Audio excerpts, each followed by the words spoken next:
Okay guys, I'm getting all set up for episode 2 of People Who Inspire, shot right here from the comfort of my own living room. And I'm so excited for you to meet today's guest. She's amazing, just really an incredible person, and you're gonna love her. Hey, how are you? Hi. Welcome. Come on in to my little studio. Love it. You're not breaking me. Hey everyone, welcome back to my channel. I'm Shae and I'm so excited because today we have episode 2 of my new series called People Who Inspire, and I literally have one of the most fascinating humans on earth joining me. Lisa Daftari. Lisa Daftari. Lisa Daftari. And I'm so honored to call her my friend, Lisa Daftari. Thank you so much for being here. Thank you for having me. Thanks for coming to hang on my couch for a little bit. Yes, I'm always inspired by you and your next project and your next project, and you're always doing something, so Oh, thank you. for inviting me to be a part of that. Well, I knew that you had to be included in this because you are, you do so many things. You're a political expert in the Middle East and counterterrorism, so much so that you're actually on Al-Qaeda's hit list. Right. This is like so crazy. And the first time we met and you told me that, I'm like, that's really legit. You put yourself out there so much that Al-Qaeda cares what you do. Like, that is pretty crazy. It is crazy, and as people are waking up to the fact that we're all enemies to jihadi groups because we go against everything that they believe in. And when you're exposing them and day in and day out doing reports on ISIS and doing reports on Hamas and Al-Qaeda and Hezbollah, they're going to try to threaten, and they're usually on social media where they're recruiting people and where they're getting into children's minds, and we have to expose them. Now obviously they're going to get upset about that. It's so crazy. And to me, what I love about you and what's so inspiring is that, finding out or hearing that you're on a hit list like that for, the largest terrorist organization basically in the world, would be a little bit scary to anyone and could really silence your voice in a lot of ways.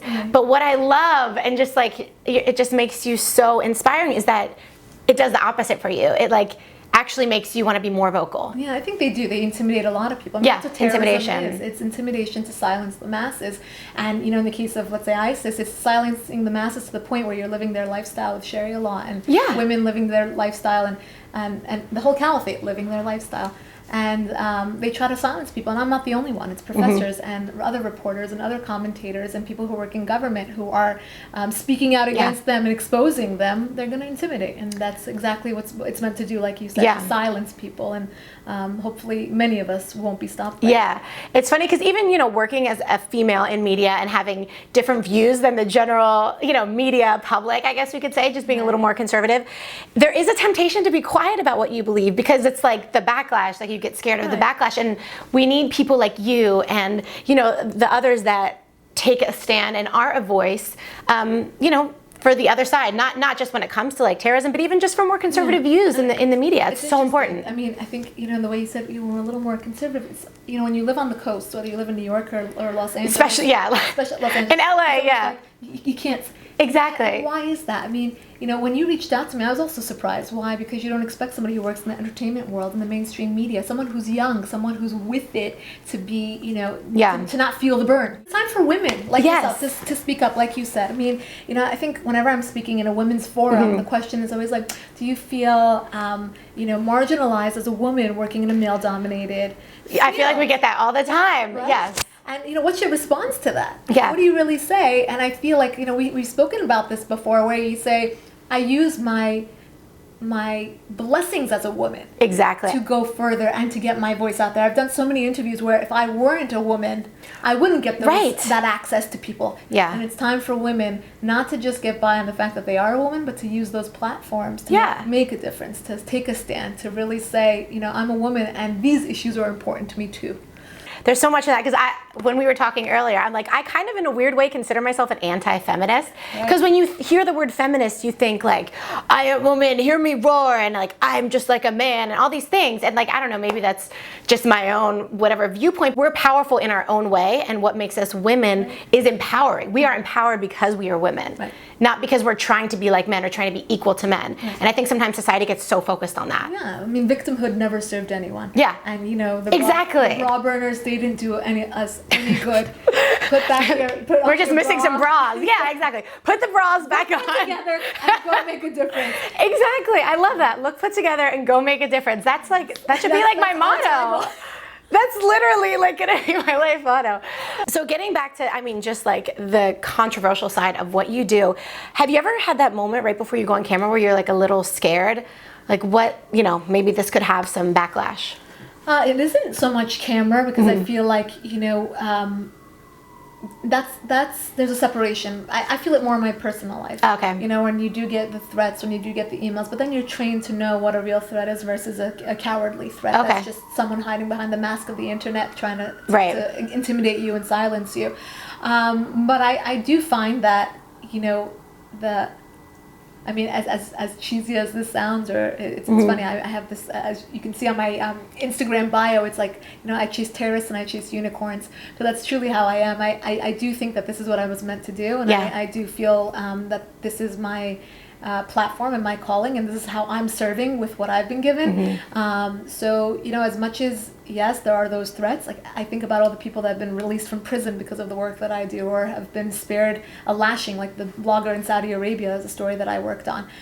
So I look at all the positive impact that my work does, and I don't know, in that moment there's the adrenaline, there's the push, there's the, you think of all the positive rather than I mean, it gives you really a purpose. It gives you a purpose, it gives you the drive, it gives you, like, I can't stop now. I mean, you know, I work on weekends, I work at nights whenever stories come through, because there's people's lives on the line for every single story that goes out. What is it, if you could say one thing that motivates you to do what you do, what is it? And it's kind of a big question. Yeah, it's a big question, but I think I am a first-generation American, and my family did leave Iran before the revolution. My father came to New York to study and go back, and the revolution happened, and we're here. And I think I grew up with this awareness of being so grateful for every single blessing. I think I just absorbed all of it because I just was so aware again that we're so blessed to live in this country. We're so free. I mean, it's like a tangible thing to me that I have these opportunities. And I literally wake up every morning thinking I'm not doing enough. That's I mean, crazy. It's hard. I think it's really hard. That's crazy to hear from you. Right. People who love me and around me are like, you're so hard on yourself, and that may be the case, but I don't, I mean, I think I enjoy it. I love it. I think that everybody has a gift. You don't have to be super duper anything. Everybody has a gift. Yeah. And in this lifetime, it's your job to find it, so that when you go to heaven, hell, whatever you believe in, when you leave this planet, you can stand before the Creator, whoever you believe that is, and think that you used every ounce of talent that was given to you. And that's what I want to do. I want to deplete everything that was given to me. Wow. I think you're definitely on your way there. And I feel like I'm doing nothing with my life at this point after talking to you. Ugh, I'm so, like, literally this could go on for hours and hours. And I have a feeling I'm going to say that with, like, everyone that I bring on the series, because I'm literally bringing you guys the most amazing people that I have personally met in life. So thank you so much, Lisa, for joining me. If you guys, how can people like keep up with you? And so my website is foreigndesknews.com. It's also lisadaftari.com. You have both websites, and all your social media. All my handles are at Lisa Daftari. So, and I'll put all those links below in the description box so you guys can keep up with her. Thank you so much for watching, and if you haven't yet, please subscribe to my channel. I will see you guys soon. Bye. Okay, Lisa, 3 things that inspire you. God, my family, fashion. Oh, I love that. Throw the fashion in there. I have to be honest. I mean, hello, I knew. Look at her shirt. She looks so cute. So cute.